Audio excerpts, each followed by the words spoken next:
Chapter 1241. Sabi ni Sebastian, hindi ako tatabi. Pero kung handa kayong umalis, maaari kong bigyan ng bawat isa sa inyo ng isang kayamanan. Anong klaseng kayamanan? Tanong ni Maximilian ng instinctively habang napukaw ang kanyang kuryusidad. Thunderstruck orbs. Habang nagsasalita siya, inilabas ni Sebastian ang dalawang bakal na bola, bawat isa ay kasing laki ng isang football. May mga ukit na masalimuot na mga guhit ng porma sayon sa buong ibabaw nito. Thunderstrike orbs. Hindi ko pa narinig mga yan. Ano yan? Tanong ni Maximilian, ang mukha niya puno ng pagdududa at interes. Mga bihirang kayamanan ito. Tumingin ka ng mabuti, at maiintindihan mo. Nagpakita si Sebastian ng kaakit-akit ng ngiti habang inihagis ang dalawang bakal na bola patungo sa kanila. Ang kanyang ngiti ay maliwanag, ngunit may panganib na nakatago sa likod nito. Ang mga tinatawag na Thunderstrike orbs na ito ay mga pampasabog na nilikha ni Sebastian gamit ang pulbura at mga inskripsyon ng porma sayon. Ang kanilang mapanirang kapangyarihan ay 12-dosenang beses na mas malakas kaysa sa karaniwang granada at kasing lakas ng mababang antas na espiritual na pistola. Si Maximilian at Ellis, na hindi alam ang panganib, ay hinuli ang mga esfera upang siyasatin ang mga ito. Sa sandaling iyon, piniga ni Sebastian ang kanyang kamao at binigkas ang isang salita, detonate. Halos sabay-sabay, isang napakalakas na pagsabog ang sumabog. Isang nagliliyab na pagsabog ang sumiklab pataas habang ang nakasisindak na shockwave ay kumalampag palabas. Ang matinding puwersa ng pagsabog ay nakakapanghina, winasak ang lahat sa paligid nito. Ang mga kalapit na puno ay napunit, ang lupa ay nagkahiwa-hiwalay, at ang mga labi ay umiikot sa hangin sa gitna ng makapal na usok at alikabok. Parang pinalaya ang isang buhawi ng kapahamakan, na lumilikha ng isang eksena ng ganap na kaguluhan. Bagaman nagawa ni na Maximilian at Ellis na agad na buhayin ang kanilang mga espiritual na kalasag, ang mga mabilis na itinayong hadlang ay hindi sapat laban sa mapanirang puwersa. Ang mga kalasag ay nagbasag sa pagbangga, at pareho silang naitapon ng higit sa 30 talampakan sa hangin ng makapangyarihang shockwave. Gayunpaman, bilang mga intermediate deity masters na may dala ng mga depensibong artifact, hindi malubha ang kanilang mga sugat sa kabila ng hindi inaasahang pag-atake. Hayop ka! Paano mo ako nagawang lokohin? Kung hindi kita hiwain sa piraso at ikalat ang iyong mga labi, hindi ko kailanman mapapawi ang galit sa aking puso. Pumunta ka sa impyerno. Sumigaw si Ellis sa galit, lumipad patungo sa langit bago sumisid patungo kay Sebastian na may nakakatakot na bilis. Sa gitna ng paglipad, binuksan niya ang kanyang folding fan, naglalabas ng alon ng espiritual na enerhiyang batay sa yelo. Ang malamig na alon ay nagbanta na i-freeze ang lahat sa kanyang daraanan, na nag-iiwan ng makapal na patong ng yelo sa lupa saan man ito dumaan.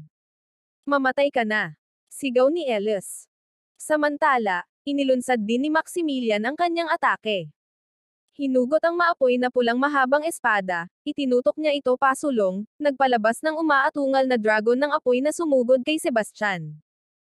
Hinawakan ni Sebastian ng mahigpit ang kanyang mga kamao, ang kanyang katawan ay sumugod pasulong na parang isang leopardo. Ipinagpag ang Harmony Blade, pinutol niya ang nagyayelong enerhiya sa isang iglap at mabilis na sumagot, pinutol ang dragon ng apoy sa gitna gamit ang baligtad na pag-swing. Naramdaman ng napakalakas na lakas ni Sebastian, si Ellis at Maximilian ay nilamon ng isang pagnanasa sa pagpatay. Pinakawalan nila ang kanilang buong lakas, bawat atake ay pumutok sa hangin na may nakasisindak na puwersa. Si Sebastian ay nanatiling hindi natitinag, umaasa sa kanyang pambihirang lakas ng katawan upang durugan ang kanilang mga atake.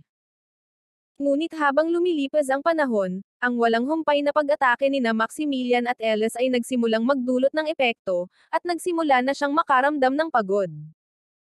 Lalong lumalakas ang mga nag-aalab na atake ni Maximilian, bawat pag-ikot ng kanyang talam ay sinasabayan ng nagliliyab na init na nagbabanta na sunugin ang lahat ng nasa kanyang daraanan. Sa kabilang banda, ang espiritual na enerhiya ni Ellis na batay sa yelo ay parang malamig na hangin na sumisiksik sa bawat sulok, pinapamanhid ang mga galaw ni Sebastian. Iwasan ang kanilang mga atake, ngunit ang katawan ni Sebastian ay tinamaan pa rin ng mga ito, na nag-iwan sa kanya ng maraming sugat. Ang kanyang mukha ay lumalabo sa bawat saglit, ngunit ang determinasyon sa kanyang mga mata ay hindi kailanman nag-alinlangan. Patay ka na dito ngayon, hayop ka. Pang-aasar ni Maximilian habang ang mga apoy sa paligid ng kanyang espada ay lalong nagliyab ng mas mabangis. Ang tingin ni Sebastian ay nanatiling nakatuon sa dalawang kalaban habang mahigpit niyang hinahawakan ang Harmony Blade. Dumadaloy ang dugo sa kanyang braso, nag-ipon sa hawakan ng talem. Ang kapangyarihan ni Ellis ay lumampas pa sa mga inaasahan ni Sebastian. Sa kabila ng pagiging kasing lakas ni Maximilian, ang pinagsamang atake ay labis na nakakapanghina. Sa kabila ng kanyang pinakamainam na pagsisikap, siya ay malubhang nasugatan, at nakikipaglaban siya gamit ang bawat patak kanyang lakas para lamang makaligtas. Ngunit hindi tumakas si Sebastian.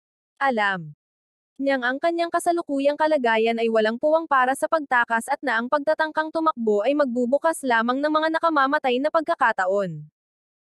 Ang tanging pagkakataon na mayroon siya ay ang tumayo sa kanyang posisyon at ipagpasa Diyos ang lahat sa isang desperadong huling atake. Mamatay ka na, hayop ka. Sumigaw si Maximilian, sinamantala ang pagkakataon upang ilabas ang kanyang pinakamalakas na atake.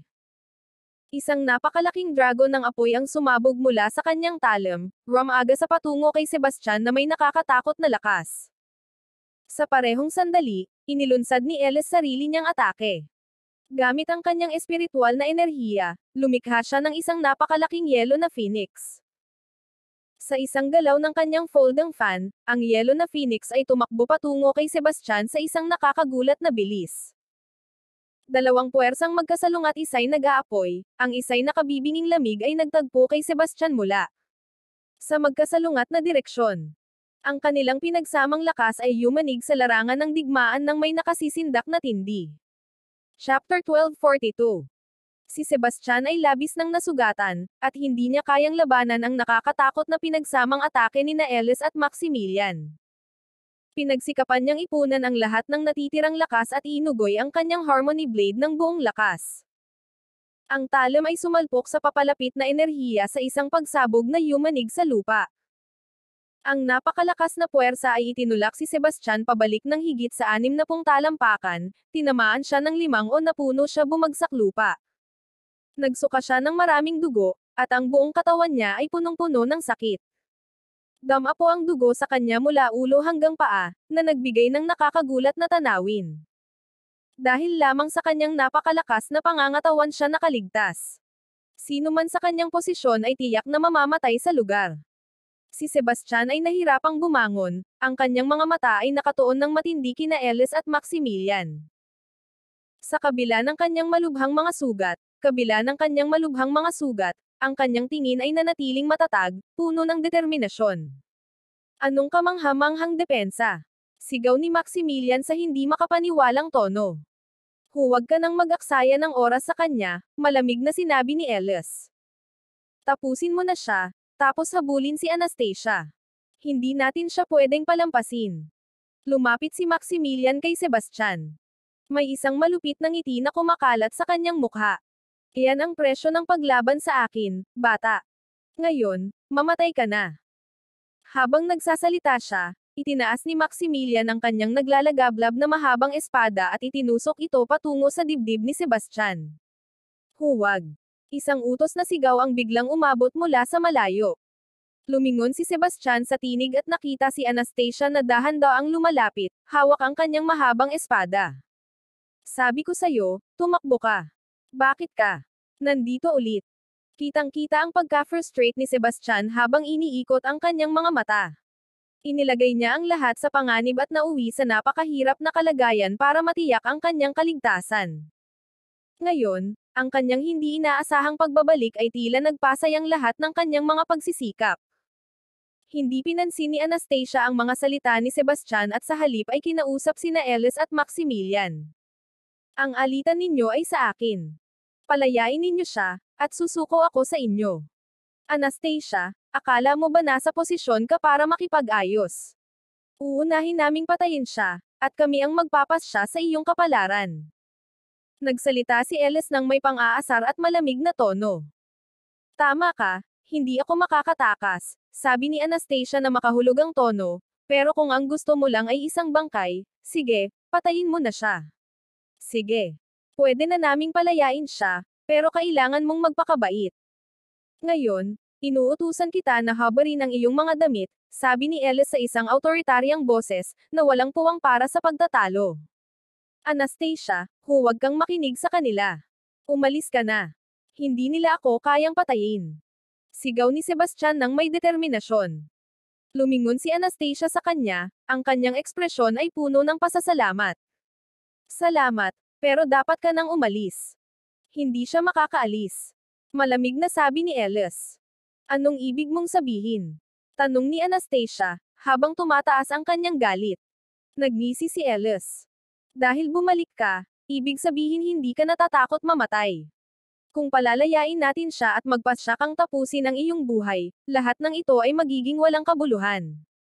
Ano ba ang gusto mo, kung ganoon? Ang boses ni Anastasia ay puno ng galit. Madali lang, sagot ni Ellis habang ang kanyang mukha ay nagiba sa muscle na kasiyahan.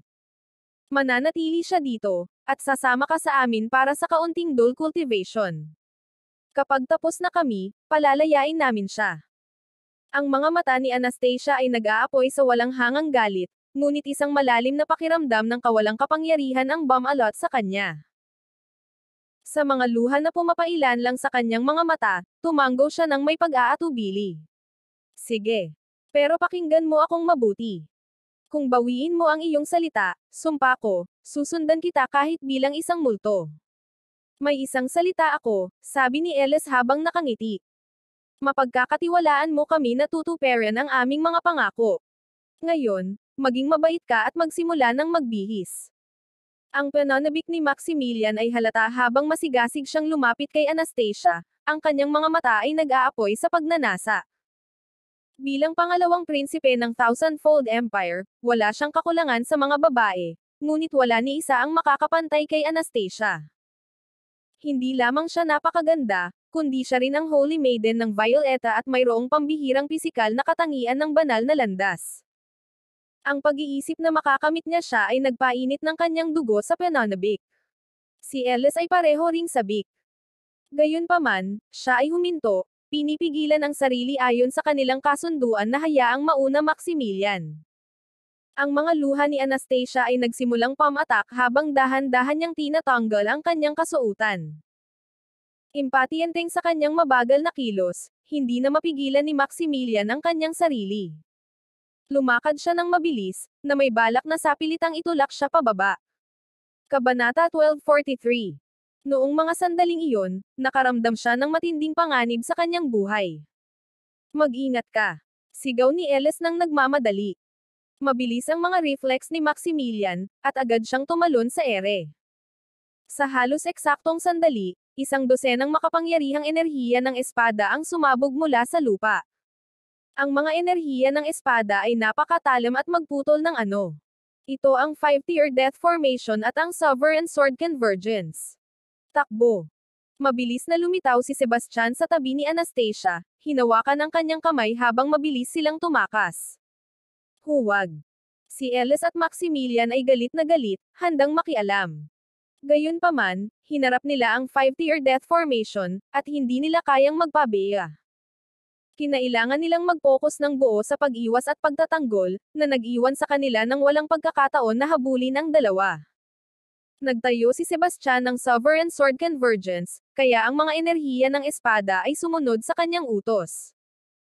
Madali niyang ginabayan si Anastasia palayo sa abot nito, saka sila pareho inilunsad sa hangin, mabilis na tumatawid patungo sa abot tanaw. Si Ellis at Maximilian ay labis na nagalit, walang magawa habang pinapanood nilang maglaho ang dalawa sa kanilang paningin. Walang kahulugan ito sa kanila. Paano maaaring may ganitong nakamamatay na anyo na nag-aabang dito? Bagaman pareho silang intermediate deity masters, hindi nagtagal at nabasag nila ang Porma Sion gamit ang kanilang pinagsamang lakas. Noong mga panahong iyon, matagal nang umalis sina Sebastian at Anastasia. Buwisit. Sino ba ang hayop na iyon? Paano niya naglakas loob na sirain ang mga plano natin? Patay siya kapag nahawakan ko siya. Galit na galit si Ellis. Si Maximilian ay galit din, pero may bahid ng pag-aalala sa kanyang mukha. Ellis, pinabayaan natin makaalis ang iyon na si Anastasia. Kapag bumalik siya, hindi niya ito palalampasin ng madali. Ikaw ang prinsipe ng ating imperyo, bakit ka natatakot sa kanya? Sayang pa rin na nakatakas siya, sabi niya ng may panghihinayang. Yung nakamaskarang yun ang may kasalanan. Kung malaman ko kung sino siya, sisiguraduhin kong wala siyang mapupuntahang lugar para mamatay ng mapayapa. Deklarasyon ni Ellis sa pamamagitan ng mga ngiping pinagdikit. Sa mga sandaling iyon, siya ay labis na nagalit. Plano nilang tamasahin ang magandang babae at kahit gamitin ang kanyang enerhiya para sa kanilang paglinang, ngunit ngayon, ang kanilang premyo ay nakawala na. Nakakainis talaga. Milya-milya ang layo, sa isang lambak sa kabila ng Misty Forest, tinulungan ni Anastasia si Sebastian na bumaba. Nang bumagsak sila, bumagsak siya sa lupa. Sa sandaling iyon, mapatla ang kanyang mukha at mababaw ang kanyang paghinga. Dahil sa dugo na bumabalot sa kanya, tila napakaseryoso ng kanyang kalagayan. Mr. Wilder, ayos ka lang ba? Saan ang masakit? Tanong ni Anastasia na may pag-aalala. Ayos lang ako, medyo pagod lang ako. Ayos lang ako pagkatapos kong makapagpahinga, nasabi niya bago mawalan ng malay. Mr. Wilder, sigaw ni Anastasia, nag-aalala. Gayunpaman, wala namang reaksyon si Sebastian. Lumuhad siya upang tingnan siya, nahinahon nang makita niyang humihinga pa rin ito. Hindi siya makapagpabaya dahil nasa masamang kalagayan si Sebastian. Ang kanyang mga pinsala sa loob ay malubha, at ang kanyang katawan ay may mga paso at frostbite. Bilang karagdagan, may ilan pa ring sugat siya na patuloy na dumudugo. Sa likas na malakas na pangangatawan ni Sebastian, dapat ay gumaling na ang kanyang mga sugat. Ang dahilan kung bakit patuloy silang dumudugo ay dahil may natitirang enerhiyang batay sa apoy at yelo, na pumipigil sa mga sugat na magsara ng maayos. Unang inasikaso ni Anastasia ang mga nakalantad na sugat, nilinis at ginamo ang mga ito sa abot ng kanyang makakaya. Nag-atubili siya bago dahan-daang inalis ang kanyang kamiseta. Ang mga sugat ay patuloy na umaagos ng dugo. Para magamot siya ng maayos, kailangan niyang alisin ang natitirang elemental na enerhiya at balutin siya ng mabuti. Namula siya nang makita ang kanyang matikas na dibdib. Gayunpaman, lumala ang sitwasyon. Ang kanyang mga sugat ay hindi lamang sa kanyang itaas na bahagi ng katawan. May mga sugat din siya sa ibabang bahagi ng katawan, na nagdulot sa kanya ng kaguluhan. Tumingin siya sa paligid ng may kaba upang matiyak na sila lamang ang naruroon. Nang makumpirma niyang wala ng ibang tao, nag-ipon siya ng lakas ng loob at ibinaba ang kanyang pantalon. Kabanata 1244. Ang kahangahangang kakayahan ni Sebastian sa pagpapagaling ay halata.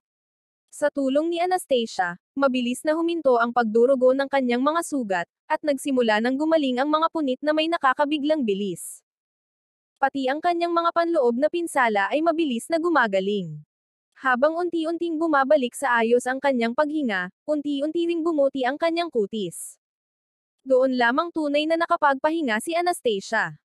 Nasaktan si Sebastian habang inililigtas siya, kaya kung may nangyaring masama, alam niyang dadalhin niya ang guilt na iyon magpakailanman. Pagkagising ni Sebastian, madilim na ang kalangitan. Nakita niyang nakahiga siya sa loob ng isang kuweba, nakapatong sa kanya ang malambot na kumot. Nang mapansin ni Anastasia na nagising na si Sebastian, mabilis siyang nagtanong ng may pag-aalala, Mr. Wilder. Sa wakas, gising ka na. Kamusta ka? May masakit ba o hindi komportable ba? Ayos na ako ngayon, sa iyo.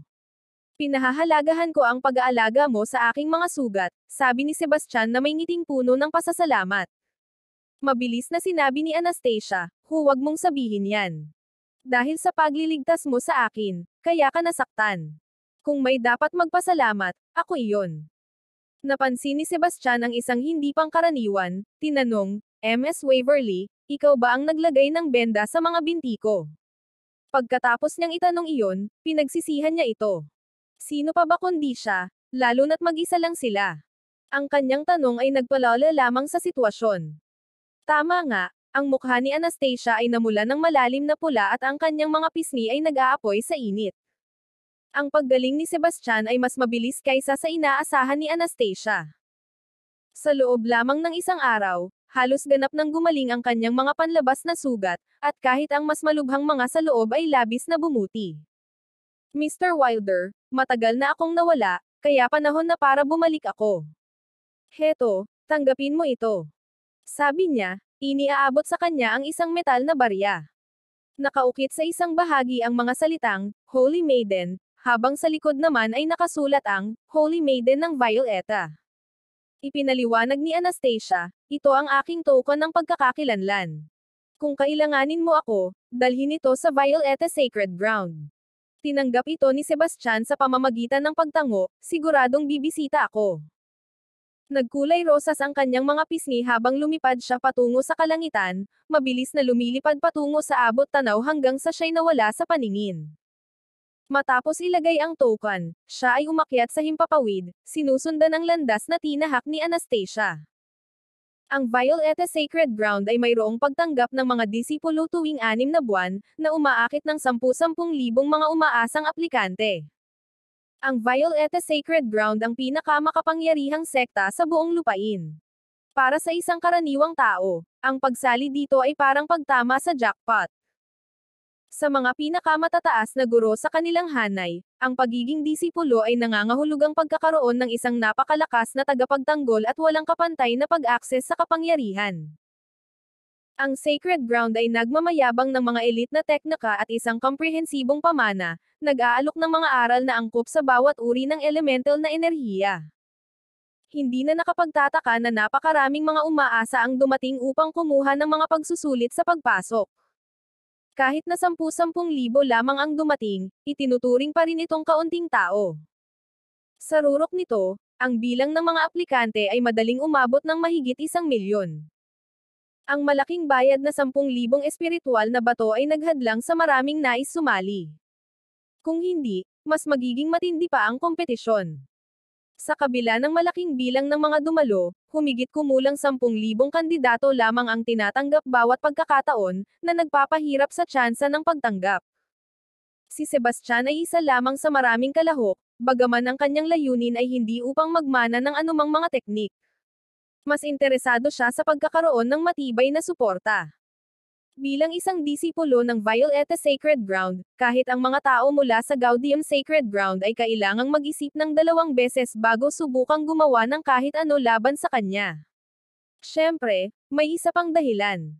Si Sebastian ay naghahanap ng 5th turn cultivation technique. Kahit na hindi pa niya masterado ang 4th turn cultivation technique, niyang magplano ng maaga. Sa isip na iyon, inatasan niya si Rainy na maghanap sa mga lupain para sa mga palatandaan tungkol sa mga teknik na nakabatay sa aktibo at pasibo. Ayon sa kanyang mga natuklasan, ang Violeta Sacred Ground ay may 108 taluktok, bawat isa ay kumakatawan sa isang natatanging pamana. Kabilang dito, namutawi ang Eclipse Peak. Kabanata 1245. Ang Eclipse Peak ay kilala sa kanyang pamana ng 2 katangian, aktibo at pasibong enerhiya. Gayunpaman, ang pamana na iyon ay halos nawawala na. Ang mga tao na may parehong katangian ay bihira, kaya't ang Eclipse Peak ay may pinakamalit, halos hindi mapapansin na populasyon sa 108 na tuktok. Noong namuno ang unang Peak Lord, naranasan ng Eclipse Peak ang kanyang gintong panahon, na may populasyon na higit sa 100 disipulo. Bagaman maliit pa rin kumpara sa ibang mga tuktok, ito ay itinuturing na isang tagumpay. Ngunit, ang kaluwalhatian ay panandalian lamang. Matapos ang misteryosong pagkawala ng nagtatag na Peak Lord, nagsimula ang unti-unting pagbagsak ng Eclipse Peak, na ngayon ay halos nalilimutan na. Nalaman ni Sebastian ang mga katotohanan ito at hindi niya maalis-alis ang pakiramdam na maaaring konektado ang kasaysayan ng tuktok sa mga teknik na sinusubukan niyang masteran. Iyon ang dahilan kung bakit siya pumayag ng imungkahi ni Phelan na sumali siya sa Violeta Sacred Ground. Ang paghahanap ng kanlungan ay hindi ang kanyang prioridad. Ang tunay niyang layunin ay hanapin ang mga teknik sa pagsasaka. Matapos magbayad ng mataas na bayad na 10,000 espiritual na bato, nakatanggap siya ng token upang makapasok sa mga pagsubok. Ngayon, ang kailangan na lang niyang gawin ay maghintay. Sebastian, anong ginagawa mo dito? Tiningnan ni Lila si Sebastian na may pagdududa. Nandito ako para sa parehong dahilan na nandito ka, sagot ni Sebastian, napansin ang assessment token na hawak niya sa kamay. Tumingin kay Sebastian, kinagat ni Lila ang kanyang mga ngipin.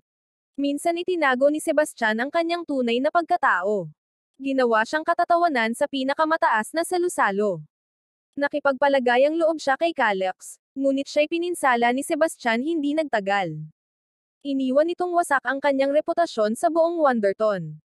Naghahanap ng bagong simula, sinundan niya si Demir patungo sa Thousandfold Empire, na naglalayong makapasok sa Gaudium Sacred Ground sa tulong nito.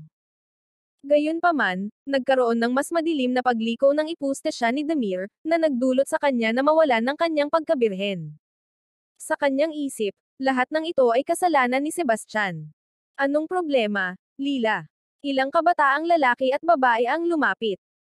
Nakasuot sila ng mga balabal ng Violeta Sacred Ground na may dobleng gintong guhit sa manggas, na nagpapakita na sila ay mga alagad. Agad na nagpakita ng respeto ang mga kandidato sa pagsubok at binigyan sila ng papuri. Sa wakas, ang ranggo ng mga alagad ay prestihiyoso. Karamihan sa mga umaasang makapasa sa pagsubok ay nagiging panlabas na mga alagad lamang kung sila ay magtatagumpay, na bihira mangyari. Ang mga individual na ito ay lahat mga apprentice, kaya't natural lamang na sila'y sabik na makuha ang pabor at mag-iwan ng magandang impresyon. Gayunpaman, naglakad ang mga alagad na nakataas ang mga ulo at puno ng kayabangan. Wala silang pinansin hanggang huminto sila sa tabi ni Lila. Tumingin si Lila sa lalaking namumuno sa grupo at sinabi, "Mr. Atkinson, dumating ka sa tamang oras. Kailangan ko ng pabor. Lila, hindi mo na kailangang maging formal. Hindi ko ba sinabi sa'yo? Ang mga alalahanin mo ay akin din. Sabihin mo lang kung ano ang kailangan mo." "Kung kaya ko, hindi ako magdadalawang isip," sabi ni Camden na may ngiti sa kanyang mukha. Itinuturo si Sebastian, sinabi ni Lila, "Gusto kong alisin mo siya at siguraduhing hindi siya makakapagpagsubok." Sebastian ay walang masabi. Alam niyang wala siyang ginawang masama sa kanya, ngunit ang babaeng ito ay hindi siya matigilan. Lamingga si Camden kay Sebastian, tinitimbang siya. Ngumiti siya ng may pang-aasar habang sinasabi, "Narinig mo siya, bata. Aalis ka ba ng kusa, o kailangan ko bang pilitin ka?" Ang mga tao sa paligid nila ay tumingin kay Sebastian ng may awa, kahit na marami ang natuwa sa kanyang kalagayan. Si Sebastian ay nagbigay ng mabilis na sulyap kay Camden at pagkatapos ay lumingon upang umalis. Lila ay nagmaktol. Noong una, akala niya may paninindigan si Sebastian, pero ngayon parang isa na lang siyang duwag. Isang alagad ang nag-utos sa kanya na umalis, at sumunod siya nang walang kahit anong pagtutol. Napakaawa-awa. Tumingin din si Camden at ang kanyang grupo ng may paghamak. Sa sumunod na sandali, ang kanilang mga nakakalokong ngiti ay natigilan sa kanilang nga mukha. Kabanata 1246. Dahil hindi umalis si Sebastian kundi naglakad patungo sa isang malaking puno na hindi kalayuan at umupo ng nakaluhod sa ilalim nito, nagalit si Mr. Atkinson, malinaw na hindi kanya pinapansin. Ito ay labis na nakakagalit. "Binabalaan kita, delikado yan." Si Camden ay nagalit. Agad niyang pinangunahan ang kanyang grupo patungo kay Sebastian na may nakakatakot na lakad. "Ikaw maliit na bata, sinabi kong umalis ka, at naglakas loob ka pang balewalain ako. Ang kapal ng mukha mo." Sigaw ni Camden habang papalapit kay Sebastian. "Bata, mas mabuti pang lumuhad ka sa kanyang mga paa at magmakaawa ng tawad ngayon din," sigaw ng lalaking katabi ni Camden. Ang pangalan niya ay Luca Baird, isa ring alagad ng Violeta Sacred Ground. "Ang pagyuko at paghingi ng tawad ay hindi sapat. Kailangan mong gumapang sa ilalim ng aking mga binti habang nandyan ka." Pang-aasar ni Camden habang ibinuka ang kanyang mga binti, tinitigan si Sebastian ng may malupit na ngiti. "Ano pang hinihintay mo? Bilisan mo at gumapang ka sa ilalim." Tumawa si Lila ng malamig habang sinabi, "Sebastian, para sa ating nakaraang pagkakaalam, iminumungkahi ko na makinig ka kay Mr. Atkinson. Bilisan mo. Magmakaawa ka sa kanyang mga paa at gumapang sa ilalim ng kanyang mga binti. Kung hindi, hindi ka makakalabas sa lugar na ito ng buhay ngayon." Habang tinitingnan ni Sebastian si Lila, may nakakalokong ngiti siya. "Lila, dati mayabang at mapagmataas ka lang, pero ngayon sobrang yabang mo na dahil umaasa ka sa iba. Ang hina mo. Anong karapatan mong insultuhan ako?" Lila ay parehong nagulat at nagalit, humarap kay Camden na may pakiusap na tingin. Mr. Atkinson, kailangan mong ipaglaban ako. Huwag kang mag-alala, Lila. Sisiguraduhin kong magbabayad siya para dito, malamig na sabi ni Camden habang tinitingnan si Sebastian. Ikaw na walang utang na loob na bata. Binigyan kita ng pagkakataon, pero hindi mo ito pinahalagahan. Turuan kita ng leksyong hindi mo malilimutan. Sino ba ang nagpalabas sa baliw na ito? Tanong ni Sebastian. Putang ina mo. Gusto mo na bang mamatay, ha? Sigaw ni Camden sa galit, sinipa ang mukha ni Sebastian. Sa isang kisap mata, isang malamig na kislap ang tumawid sa mga mata ni Sebastian. Mabilis niyang hinawakan ang binti ni Camden at inihagis siya ng higit sa 11 talampakan ang layo gamit ang isang malupit na pag-ikot. Sa isang malalakas na tunog, ang epekto ay nagdulot ng pagbagsak ng isang malapit na puno sa lupa. Nagdugo si Camden at lumabas ang maraming dugo mula sa kanyang bibig nang tumama siya sa lupa. Sa mga sandaling iyon, ang kanyang mga mata ay puno ng pagkabigla. Ano? Sa paanan ng Violeta Mountain, isang malawak na kapatagan ang nakalatag, puno ng daan-daang libong tao na nagtipon para sa pagsusuri. Ang biglaang pagbabago ng mga pangyayari ay nag-iwan ng marami na naguluhan, nakatingin na may pagdududa. Anong akala mo sa sarili mo at sinaktan mo si Mr. Atkinson? Malaki na ang problema mo ngayon. Nanginginig ang boses ni Lila sa halo ng gulat at galit habang tinuturo si Sebastian. Matagal na niyang alam na malakas siya, pero hindi niya kailanman naisip na magkakaroon siya ng lakas ng loob na saktan ang isang tao mula sa Violeta Sacred Ground. Ito ay simpleng paghahanap ng kamatayan. Mr. Atkinson, ayos ka lang ba? Mabilis na lumapit sina Luca at ang iba pa upang tulungan si Camden na makatayo.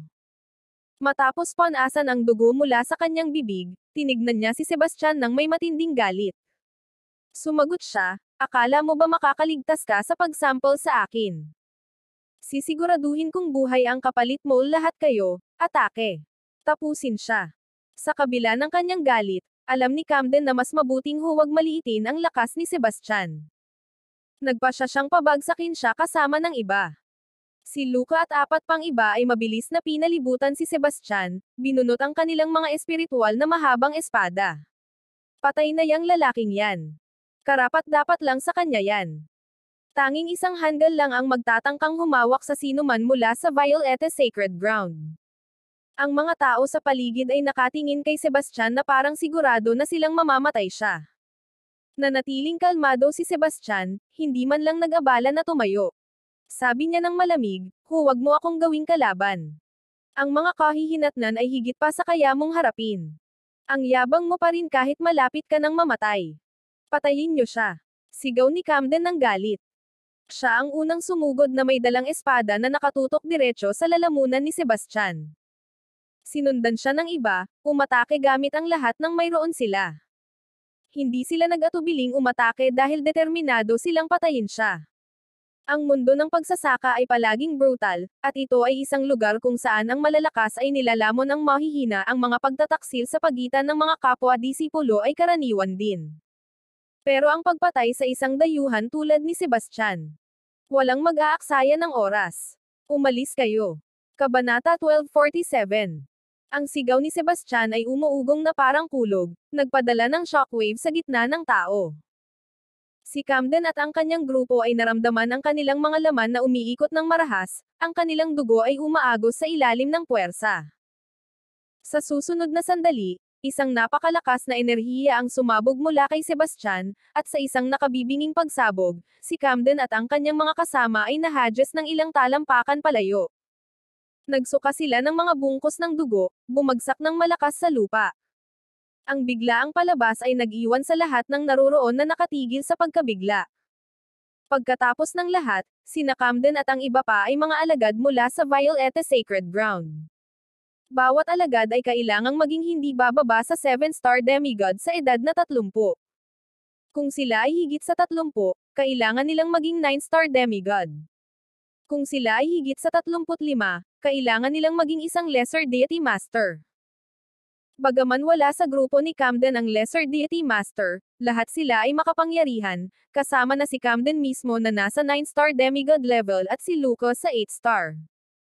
Gayunpaman, ang 5 bihasang eksperto ay natalo ng isang galaw mula kay Sebastian, na hindi man lang nag-abala na tumayo.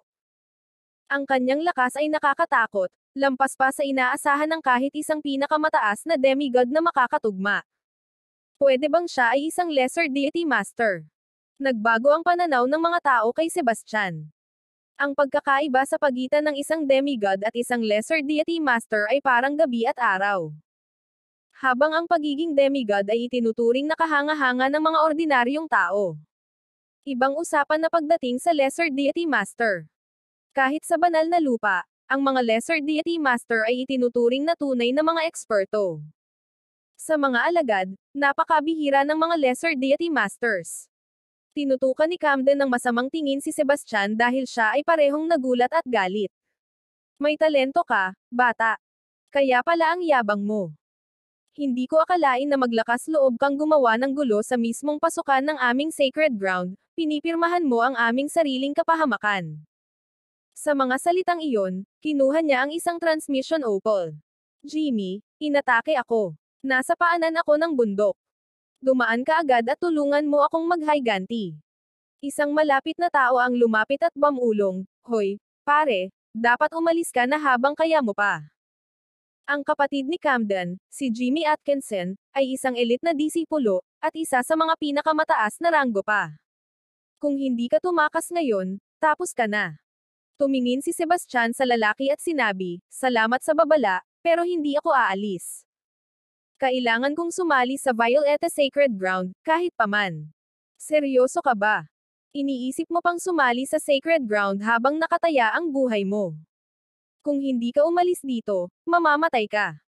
Sumagot si Sebastian nang may ngiting alam na bago muling ipikit ang kanyang mga mata, ipinagpatuloy ang kanyang meditasyon. Ang mga tao sa paligid ay halos hindi makapaniwala sa kanilang nasasaksihan. Akala nila ay tuluyan na siyang nababaliw dahil hindi siya umalis kahit na tumawag na si Camden ng backup. Sino ang may ganang guluhin ang kapatid ko? Isang makapangyarihang tinig ang umabot sa hangin habang bumababa ang isang lalaki at isang babae. Ang lalaki ay may simpleng mukha ngunit nagdadala ng nakakatakot na aura na nagpasikip sa dami ng tao. Sa tabi niya ay isang napakagandang babae na may tahimik na lakas. Pareho silang nakasuot ng mga balabal na may 3 gintong linya sa mga manggas, na nagmamarka sa kanila bilang mga elite na disipulo. Kamusta Ms. Dolman at Mr. Jimmy? Si Luca at ang kanyang grupo ay mabilis na bumati sa kanila bilang paggalang. Ang mga bagong dating ay walang iba kundi sina Sierra Dolman at Jimmy Atkinson. Nang makita si Jimmy, mabilis na tumakbo si Camden patungo sa kanya. Sa kanyang mukha na puno ng labis na pagdurusa, sinabi niya, "Jimmy, nandito ka na sa wakas. Kung nagtagal ka pa, baka patay na ako. Sino ang may ganang saktan ang kapatid ko? Lumabas ka." Sigaw ni Jimmy ng galit, puno ng puot. "Jimmy, yun ang turret adong yun." Sabi ni Camden habang kinagat ang kanyang mga ngipin, sabik na itinuturo si Sebastian, na nakaupo pa rin ng nakaluhod sa pagmumuni-muni. Dumating si Jimmy kay Sebastian, ngunit nanatiling walang kibo si Sebastian, tila hindi alintana ang papalubog na panganib. Umabot ang tinig ni Luca, matalim at may utos. "Ikaw, maliit na pilyo. Nandito na si Ms. Dolman at Mr. Jimmy, at hindi mo man lang ginagalang. Lumuhad ka sa kanilang mga paa, ngayon na." Kabanata 12:48. Dahan-daang bumukas ang mga mata ni Sebastian nang marinig ang mga salita ni Jimmy. Sa mga sandaling iyon, ang kanyang tingin ay kalmado at mahinahon. Habang mabilis siyang tumingin kay Sierra, ngumisi siya. Ang isang tingin na iyon ay nagpadala ng lamig sa gulugod ni Sierra, na nagdulot sa kanya ng hindi maipaliwanag na takot sa kaibuturan ng kanyang puso. Ang pamilyar na tingin niya ay labis na nagpagulo sa kanya. Ang mukha ni Jimmy ay nagdilim sa galit nang makita niyang nakaupo pa rin si Sebastian ng comfortable. "Sino ka ba? Akala mo ba na ang banal na lupa ay isang lugar kung saan ang mga dayuhan tulad mo ay pwedeng kumilos ng walang pakialam?" Mabilis na sinabi ni Camden, "Jimmy, nandito siya para sumali sa pagsusuri." "Ano?" Lalong nagalit si Jimmy. "Ikaw, isang dayuhan, naglakas loob na saktan ang kapatid ko sa pintuan ng aming sagradong lupain.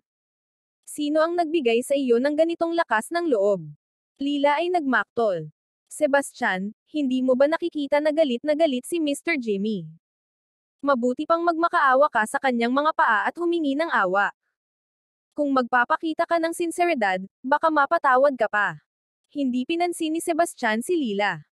Sa halip, tumingin siya kay Jimmy at sumagot ng kalmado, nandito ako para sa pagsusuri, at mayroon na akong token. Hanggang matapos ang pagsusuri, itinuturing akong kalahating disipulo ng inyong sagradong lupa. Tungkol kapatid mo, sinubukan niyang magpahanga ng isang babae sa pamamagitan ng paghamak sa akin, kaya't inilagay ko lang siya sa kanyang tamang lugar. Sino ka ba sa akala mo? Kahit na nagkamali ang kapatid ko, hindi ikaw ang may karapatang turuan siya ng leksyon. Jimmy na may pahayag na may galit. Well, nasaktan ko na siya. Ano ang balak mong gawin tungkol dito? Tanong ni Sebastian. Malupit na sinabi ni Jimmy. Magmakaawa ka sa paa ng kapatid ko at humingi ng tawad sa kanya. Hayaan mo siyang bugbugin ka hanggang sa masiyahan siya. Sa tulong ni Jimmy, nagmalaki si Camden at ngumiti ng tagumpay kay Sebastian. Narinig mo siya, punk. Lumuhad ka sa kanyang mga paa ngayon. Babasagin ko ang parehong mga braso at binti mo. Tumayo si Sebastian at ngumisi kay Camden. Hindi pwede. Anong akala mo sa sarili mo? Sigaw ni Jimmy. Camden, sampailan mo siya. Jimmy, hindi ko siya kayang talunin, sabi ni Camden na may awkward na ekspresyon. Gawin mo na. Kung maglakas loob siyang lumaban, dito ko siya tatapusin. Sabi ni Jimmy nang may kayabangan. Nang marinig ang mga salita ni Jimmy, nakaramdam ng kumpiyansa si Camden. Tumingin siya kay Sebastian at tumawa ng malamig. Narinig mo ba iyon? Sabi ng kapatid ko, tumayo ka lang at tiisin mo. Sa mga salitang iyon, itinaas niya ang kamay, nagbigay ng 2 senadoryos bago in-swing ang buong lakas niya. Ang sampal ay umabot, umuugong sa karamihan ng mas malakas kaysa inaasahan ng sinuman. Gayunpaman, lahat ay nagulat si Camden ang tinamaan. Binalibag ni Sebastian ang kanyang kamay nang walang pakialam. Sabi niya nang walang pakialam, ang tibay ng mukha mo, kaya nasaktan ang kamay ko. Uminog ang ulo ni Camden mula sa epekto. Ang sinabi ni ay lalo pang nagpagalit sa kanya. Pagkatapos noon, sumigaw si Camden ng galit, Jimmy, patayin mo siya. Gusto kong mamatay siya. Katapusan mo na. Si Jimmy ay galit na galit. Ang makita si Camden na isang sampal sa harap ng lahat ay isang hindi matanggap na kahihiyan. Hinawakan niya ang kanyang kamao, tumalon siya kay Sebastian at sinuntok ito. Siya ay isang lesser deity master, kaya't halata namang nakakatakot at kasing bilis ng kidlat ang kanyang atake. Si Mr. Jimmy ay isang 4-star lesser deity master. Tapos na ang batang iyon. Halos hindi mapigilan ni Luca at ng iba pa ang kanilang kasiyahan. Sa sandaling iyon, puno ng pananabik ang kanilang mga mata. Gayunpaman, hindi umiwas si Sebastian, kahit napapalapit na ang suntok ni Jimmy sa kanyang mukha. Bago pa man maabot ni Jimmy ang kanyang kamao, biglang may lumitaw na payat at magarang kamay, nahuli ang kamao ni Jimmy. Kabanata 1249. Ms. Dalman, anong ginagawa mo? Binawi ni Jimmy ang kanyang kamao, mukhang naguguluhan. Ang nakialam ay si Sierra. Kamakailan lang, nakipag-ugnayan si Sebastian sa kanya sa pamamagitan ng telepatiya, inihayag ang kanyang tunay na pagkatao. Sa harap ng isang taong may hawak ng kanyang buhay, wala siyang ibang pagpipilian kundi sumunod. Humarap si Sierra kay Jimmy at sinabi, kaibigan ko siya. Hindi mo siya pwedeng galawin. Ano? Kaibigan mo siya. Jimmy ay naguluhan. Sierra ay hindi kailanman nagpakita ng kahit kaunting palatandaan na kilala niya si Sebastian noon. Sa sandaling iyon, nagulat din sina Camden, Lila, at ang iba pa. Nagmumakmak si Jimmy. Tumingin siya kay Sierra at sinabi, nakita mo kung ano ang ginawa niya sa kapatid ko.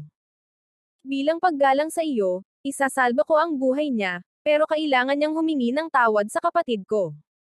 Ikaw na rin ang nagsabi, siya ang unang nag-provoke sa kanya. Karapat-dapat siya sa nakuha niya. Dahil pareho tayong mula sa parehong sekta, heto. Kunin mo ito. Ito ay isang ika-5 baitang na healing pill. Kumuha siya ng isang tableta at inabot ito kay Camden. Hindi tinanggap ni Camden ang table task. Kahit na mahalaga ang pang-5 baitang na gamot, hindi siya interesado. Ang gusto niya ay paghihiganti. Anumang mas mababa ay hindi siya masisiyahan. Si Jimmy ay labis na nagalit. Ms. Dalman, paano kung ipilit kong makipag-usap sa kanya? Subukan mo at tingnan natin, sagot ni Sierra, nanindigan. Si Jimmy ay galit na galit. Kamakailan lang, siya at si Sierra ay nag-uusap sa mga teknik sa pagtatanim ng may perpektong pagkakasundo. Ngayon, sa pagtatanggol ng isang estranghero, siya ay lumalaban sa kanya. Ang pagtataksil ay sumakit. Sige. Dahil nandito si Ms. Dalman para protektahan ka, palalayain kita sa pagkakataong ito. Pero huwag mong isipin na tapos na ito. Sa sinabi niyang iyon, umalis si Jimmy kasama sina Camden at ang iba pa. Jimmy, talagang papayagan ba natin na makalusot ang bastos na iyon? Galit na tanong ni Camden. Sa likod niya ang babaeng iyon, anong pagpipilian ko na galit na sabi ni Jimmy, alam niyang wala siyang laban sa kanya. Sabi ni Lila, Mr. Jimmy, narinig ko na si Sierra ay may kasintahan na isa sa top 5 private apprentices. Totoo ba yun? Siyempre totoo yan. Ang flanky niya ay si Mr. Adam, isang powerhouse sa potential leader chart. Hindi natin kayang labanan siya, sabi ni Jimmy. Tumawa si Lila. Well, baka hindi na natin kailangang labanan siya ng direkta. Pwede tayong humingi ng tulong kay Mr. Adam. Jimmy umiling habang sinabi, akala mo ba tutulungan tayo ni Adam? Siya ang fiancé niya, bakit naman kami ang pipiliin niya? Ngumiti si Lila habang sinasabi, nakakalimutan mo ang isang bagay. Hindi pa matagal, nagposta si Sierra sa isang spiritual stone at talo siya ng malaki. Kung malaman ni Adam na hindi na siya birhen, sa tingin mo gusto pa rin ba niya siya? Hinaan mo ang boses mo, sabi ni Jimmy habang binabaan ang boses, nabalitaan ko na ang insidenteng iyon, pero sinabi ni Sierra na hindi siya hinawakan ng lalaking may pilak na maskara, sinasabi na kasama niya ang iba. Ano? Ikaw yun. Laking gulat ni Camden nang lumaki ang kanyang mga mata, interesado siya kay Lila, pero ngayon mukhang may lihim siyang nakaraan. Tumawa si Lila at nagpatuloy, nagkakamali ka. Noong gabing iyon, may pagpipilian ang lalaking may pilak na maskara, pero hindi niya ako pinili. Sa halip, pinili niya si Sierra. Ha? Talaga? Tanong ni Jimmy, nagulat siya. Sumagot si Lila, oo, syempre. Hindi naman interesado sa akin yung lalaking yon, kaya niya ako noong gabing yon. Gayunpaman, hindi umalis si Sierra hanggang kinabukasan ng umaga. Sa tingin ko, mahuhulaan mo kung ano ang nangyari sa panahong iyon. Kung hindi mo ako paniwalaan, magpadala ka ng tao para verifikahin ito. Si Jimmy ay nagkunot-noo, nag-isip. Sandali. Pagkatapos, sinabi niya, may reputasyon si Mr. Adam na mayabang, kung talagang nawala na ang pagka-virgin ni Sierra, hindi niya ito tatanggapin. Jimmy, hanapin natin si Mr. Adam ngayon din at sabihin ito sa kanya, hikbi ni Camden. Walang pagmamadali. Kailangan muna natin ng matibay na ebidensya. Sa sinabi niyang iyon, nagpadala si Jimmy ng tao sa Amaris City upang mang-alap ng ebidensya. Kabanata 1250. Habang ang unang sinag ng araw ay bumuhos sa Violeta Mountain, isang ipo-ipo ng mga figure ang bumaba mula sa langit. Ang namumuno sa grupo ay isang matanda na may mahabang puting balbas, kasama ang isang batang lalaki at babae. Ang lalaki ay naglalabas ng isang aura ng kumpiyansa at lakas, bawat galaw ay naglalarawan ng presensya ng isang taong may kapangyarihan sa buong mundo. Ang kanyang mga katangian ay kapansin-pansin, may dala na alindog na walang kahirap-hirap na humihikbi ng paghanga. Ang babae ay napakamahinahon at nakakamanghang maganda. Parang siya'y halos hindi mula sa mundong ito, parang isang diyosa na bumaba mula sa kalangitan. Ang kanilang mga balabal ay may 5 gintong linya na nakabrod sa mga manggas, kumikislap ng maliwanag sa ilalim ng gintong liwanag.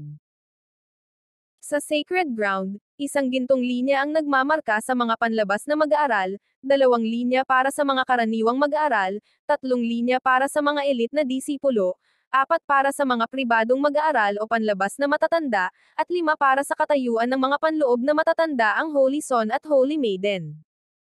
Nasa likuran nila ang ilang mga nakatatandang panlabas na matatanda, sinundan ng isang malaking grupo ng mga batang disipulo, kabilang ang 2 pribadong alagad. Ang natitira ay mga elite na disipulo. Nang dumating ang grupong ito, lahat sila ay nagpakita ng kanilang paggalang. Pagpupugay sa Elder, Holy Son, at Holy Maiden. Ang koro ng mga tinig ay umakyat ng sabay-sabay, isang alon ng paggalang na bumuhos sa bundok.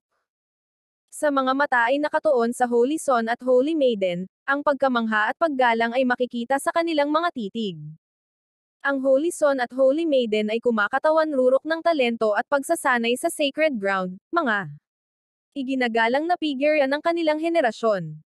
Ang Holy Son ay kasing kaakit-akit ng kanyang kapangyarihan, habang ang kagandahan ng Holy Maiden ay lumalampas sa imahinasyon ng mga mortal. Para sa mga nakaluhod na kabataang disipulo, halos hindi mapigilan ang kanilang alindog. Isang grupo ng mga tao ang bumaba ng may kagandahan mula sa langit, lumulutang sa itaas ng mga tao na nagtipon para sa pagsubok sa pagpasok. Sa unahan ay isang matanda na may makapangyarihan at malakas na tinig. Ako si Zelin mula sa Sacred Ground. Ako ang mamamahala sa pagsusuring ito. Hayaan niyong ipaliwanag ko muna ang mga patakaran. Ang pagsusuri ay nahahati sa dalawang bahagi. Ang una ay ang pagsubok ng 9-layer Golden Pagoda, at ang ikalawa ay ang pagsubok ng pataas na hagdan. Sa isang galaw ng kanyang kamay, tinawag ni Zelin ang isang napakataas na 9-layer Golden Pagoda sa harap ng madla. Bawat palapag ng pagoda ay nasa 8 talampakan ang taas, at ang buong katawan nito ay may napakislap na gintong kulay, kumikislap sa ilalim ng sikat ng araw at naglalabas ng halos nakakasilaw na liwanag. Ang pagoda ay naglalabas din ng isang hindi nakikitang presyon, na nagiging dahilan upang ito'y magmukhang nakakatakot sa lahat ng tumitig dito. Itinuturo ang pagoda, ipinaliwanag ni Zelin, ang pagodang ito ay tinatawag na 9-star Golden Pagoda. Sa loob nito, may mga espiritu ng labanan, bawat isa ay tumutugma sa antas ng lakas ng nag-aaral. Ang unang palapag ay naglalaman ng isang espiritu, ang pangalawang palapag ay naglalaman ng 2, at iba pa. Ang mga makakapasa sa lahat ng 9 na palapag ay magtatagumpay sa pagsusuring ito. Ang bawat pagsusuri palaging isinasagawa sa ganitong paraan, kaya't hindi nagulat ang mga tao, at marami ang sabik na subukan ito. Sa katotohanan, ang hirap ng pagsubok na ito ay makabuluhan, dahil ang lakas ng mga espiritu ng labanan ay katumbas ng antas ng mga nagbubuhos ng kanilang pagsisikap. Ang pagharap sa 1 o 2 espiritu ay hindi gaanong mahirap, ngunit ang pagharap sa 3 o 4 ay tunay na pagsubok. Ang harapin ng 8 o 9 ay magiging napakahirap, kaya kailangan nila ng matibay na pundasyon at napakalakas na kapangyarihan sa laban sa parehong antas ng pagsasanay upang magtagumpay. Simulan na natin. Sa utos ni Zelin, nagsimula nang pumasok ang mga tao sa 9-layer Golden Pagoda ng isa-isa.